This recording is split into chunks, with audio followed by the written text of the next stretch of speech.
We're going to start, though, with more of our ABC News exclusive with Officer Darren Wilson. He's been living in hiding since shooting Michael Brown. We talked about that, what it's like, and what's next for him and his family. Tell us a little bit more about what it's been like since August 9th to essentially be living in hiding. It's actually kind of hard to describe. I mean, I use the word stressful, but that's an understatement. I mean, you're always looking, you're always wondering if someone recognized you, if someone is following you, if just every possibility you can think of. Were you out doing normal things, going to the store, taking walks in the neighborhood? At times. I mean, there were some times where I had to, you know. Normally I tried to avoid it. You grew a beard? I did have a beard for a little while. Did that help? I think so. I mean, it was uncomfortable, but I think it helped. It's just take precautions, everything you do, everywhere you go, you know, from where you sit in a restaurant to, you know, where you drive, everything has to run through your head. All the time you're watching, make sure no one's following you, everything. What's the most important thing you want the American people to know about you right now? We're just simple, everyday, normal people. There's really nothing special or anything about it. We're just normal people.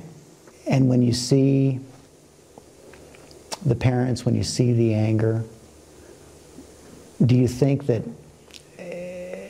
there's something more that all police can do in your situation? What do you mean by that?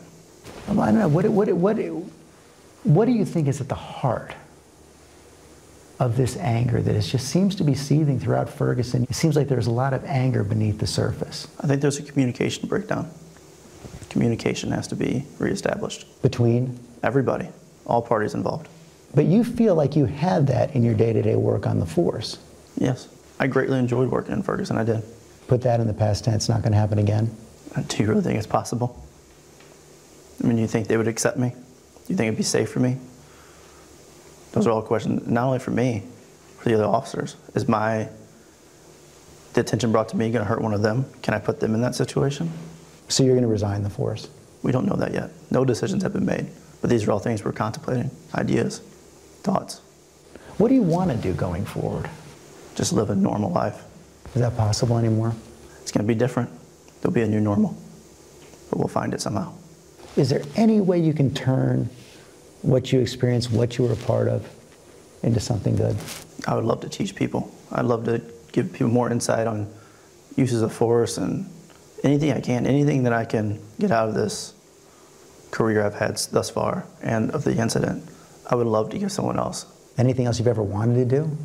Not really. I mean, that was the job of my life. Loved it. I pictured being there my only goal was to be promoted to sergeant. That's all I ever wanted. I wanted to stay on the road for 30 years and then retire as a sergeant and then just have a retirement. That's all I've ever wanted. You love being a police officer? I love it. You actually got married? We did. And you're about to have a baby as well? Yes. I'm really just a simple guy. That's all I am. Yeah, he got married just a few weeks ago, went to the courthouse. Also talked about he did sometimes go to restaurants and hung out, but he had to be very, very careful, grew a beard for a while. We should say, Michael Brown's family has spoken out. They've responded to the news of the interview. They're not happy. The mother said that they believe that what the officer is saying adds insult to injury. They still don't accept his story, so there's still a lot of anger out there. A lot of anger on both sides. You know, there's some people who agree with what the officer has said. There are many people, of course, who say that he at least should have been brought into a trial and brought up to charges and let a jury, not a grand jury, but a jury decide. But one thing that the police chief there in Ferguson said just recently, again, reaffirming that a violent death, regardless of the circumstances, is so tragic. Always a tragedy. It's always a tragedy, no matter how you look at it. No question about that. We're going to have a lot more of the entire interview up on our website later this morning on GoodMorningAmerica.com on Yahoo.